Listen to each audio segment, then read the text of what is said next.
Hi everyone, this is Paul here for the Magdalene Centre. Today I'm doing the astrology report for the month of March. I'll be giving an outline of some of the key dates and transits taking place and giving an overview of what it all means for us. Before I do that, I just want to clarify, as I always do, that the astrology doesn't control our lives.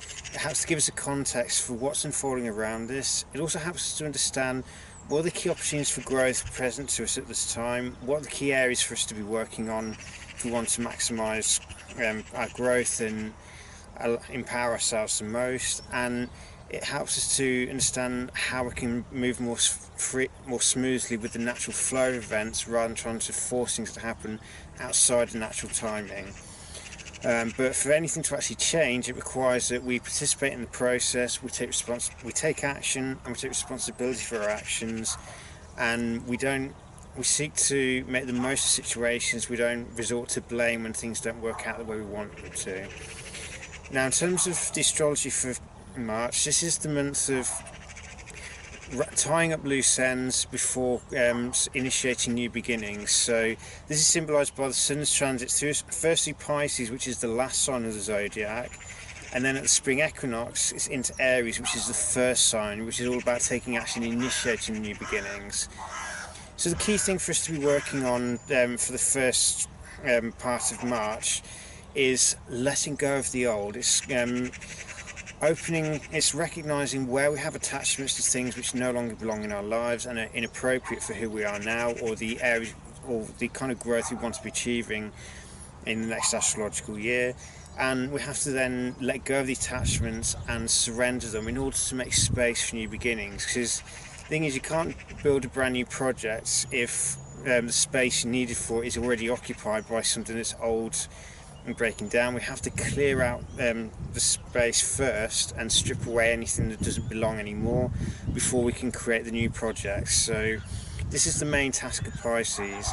It's also about connecting with the kind of vision that we want to try and fulfill in the next cycle. So this is also time for dreaming and identifying what goal do we most want to achieve, what kind of vision do we have for our lives, or what do we want to be manifesting in our lives going forward. And it's becoming very close or very connected with that kind of vision, so we have a clear idea of what it is that we want to achieve. Because it's important to have a vision, otherwise when we go into the next cycle and we've no idea what we want to be doing, we're not really in the best position to achieve much, because without a clear vision or without any clear ideas as to what we want to be manifesting in our lives or how we want to be growing as a person, then it's difficult to make use of the natural cycle without a clear vision to begin with. So this is a time for getting in touch with those visions. It's about weeding out the mind with any old attachments or any fears that would potentially get in the way. So this is also time for recognising what kind of fears do we need to address, so that when it is time for taking actions and sowing those seeds of new beginnings, these fears aren't preventing us from taking necessary action. It's also about developing our spiritual gifts, if you like, or tapping into unconditional love and compassion, both for self and for other people.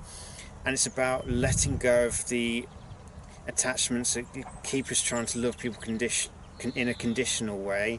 So it's dissolving the old ego, so that when the sun enters Aries on the 20th and the ego is symbolically reborn, it's not labouring under the old egoic structures. They've been dissolved in order to allow the ego to be transformed and renewed in a way that allows it to aid us in our growth rather than it hijacking or sabotaging our growth. So when the sun enters Aries, as I mentioned, this is the beginning of the new astrological year. It marks the spring equinox here in the north, but obviously it'd be the autumn equinox in the south. And it's a time for initiating change. Aries is all about taking action, and Aries being cardinal fire. Fire has two qualities: it has light and it has heat. Light is symbolic of objectivity. It's maintaining an objective awareness of what action needs to be taken at any given point, and it's about avoiding our judgments or our decisions being clouded by emotions. So it's trusting the core impulses that drive us to take action, but it's making sure that they're not clouded by emotions like anger, impatience, impulse, and recklessness, if you like. So with the sun in Aries, there's two kind of areas. It's about taking action, but it's also about learning assertiveness and stripping away anger from our decisions, so we don't say something or do something in anger that we later regret. So it's about learning that assertiveness in order to pursue our goals and avoid being pulled off path by other people's judgments. It's also about developing courage, because whenever there's new beginnings, we inevitably have to face the unknown in the process. So it's having that courage to take action without having a full idea of what the outcome is, and it's trusting the natural unfoldment from there. So it's taking action, observing what the results are, learning from it, and taking and modifying the actions where appropriate. But it's having that faith in oneself in order to initiate the action in the first place, because any changes in life require action. Nothing changes without it. So this will be the second half of March, from the 20th onwards. In terms of key dates, we have three effectively. I've already gone through one of them, which is the 20th, when the sun changes into Aries. But the first date in the month will be the 5th. This is Mercury turning retrograde. So in fact, there's more like 4 days. So Mercury turning retrograde on the 5th of March until the 28th. This means that for most of March we'll be having to things maybe feeling slower than normal, or pushing us to expand our awareness and embrace truths that we may have ignored or may have tried to avoid. So Mercury retrograde is all about facing truth and gaining insights through seeing what we've missed, because we may think the situation we're looking at is one thing, and then Mercury retrograde brings up a whole load of other information that changes it and makes us realise actually it's not what we thought it was, and this is the actual truth of it. And from there we can then make a more informed decision from that point. So Mercury retrograde is in Pisces, so part of this is about recognising the illusions that we labour under, but it's also having that humility to acknowledge the fact that reality as it is cannot be bound by logic. It cannot be confined by the intellect. The intellect can perceive it in moments, but the human mind, as strong as it is nowhere near powerful enough to grasp the whole of reality constantly. We always have to take a break from it. We may get those sudden insights or those revelations at times, but the mind can't hold on to it all the time. So it's recognising and implementing whatever insights we can maintain a grip on and apply them, but having that humility to recognise that we don't know everything. So it's important we don't get stuck on a high horse, and we don't spout things thinking that we're more clever than everyone else. It's being humble to recognise that we don't really know a damn thing.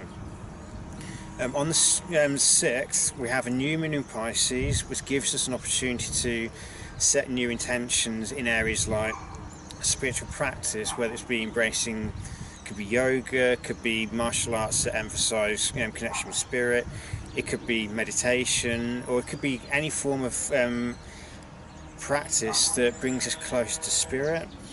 But it's also about letting go of issues around things like procrastination or addiction or escapism, and it's learning to let go and let God, if you like. It's surrendering our need to try and control things, or surrendering our need to know everything, and instead trust that there is a higher guidance or a higher power that can show us the way if we would just listen to it, rather than trying to force things to happen or say we want help and then ignoring the help that's offered. On the same day, Uranus is moving completely into Taurus, so this sets a new 7-year cycle with Uranus. So this is a new set of lessons. We had a taste of it last year when Uranus entered Taurus briefly, but then backtracked into Aries. Now it's a total movement into Taurus. So this brings us, or this will highlight a lesson of transforming our values and moving beyond utilising resources just for personal use or personal security, and recognizing that we're connected with everyone else as such, so using our resources in a more humanitarian way, so sharing resources and seeking resources that work within natural cycles or honour the organic cycles of the earth, rather than seeking to control them. It's moving with the natural cycles, and it's recognizing that when we pool our resources and share the gifts that we have to within group situations, we can achieve far much more than we can do as individuals. And the thing is, there's that many people got things or got tools that they don't actually need half the time, but if we learn to share them instead, they're not having to invest in as many tools, because it's about sharing it and achieving things collectively and pooling our energy together in order to create those material resources, those foundations that ensure physical survival, but also having that detachment from the material realm, so we learn to be in it but not of it. And it's learning to enjoy the world around us but not identifying with it. It's giving our power, or investing our power more in spirit and higher understanding, rather than investing it in getting bogged down in the material illusions. So detachment is one of the things that we'll be emphasizing, and it's about detaching our sense of worth from what we have, and instead recognizing that material objects are just there as tools to help us. They're props for a given stage in life, but it's not something to claim ownership of it, because obviously we can't take anything material with us when we die, so why get attached to it in the first place? And it's instead working together and sharing the resources and gifts that we have, so that we can achieve more in groups than we can do as individuals. The other one is on the 21st. We have the first of two full moons in Libra this year. So this full moon is about the balance between self and others. So the sun is in Aries, so the main focus is on establishing a sense of self-identity and taking action to assert ourselves. The moon in Libra reminds us to remember our relationships, to remember to honour the people around us, and to acknowledge the help that they've given us in order to get to where we are. It's also understanding that as much as it's important to assert ourselves and take direct action to make things happen, more powerful goals and more far-reaching goals can be achieved through cooperation than through competition, as it were.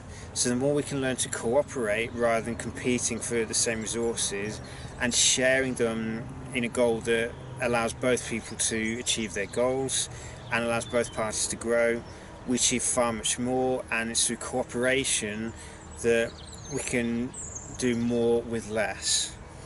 So, as I said, March is a month of endings to begin with, so letting go of anything that no longer serves us. So it's creating space in our lives to allow new beginnings to emerge.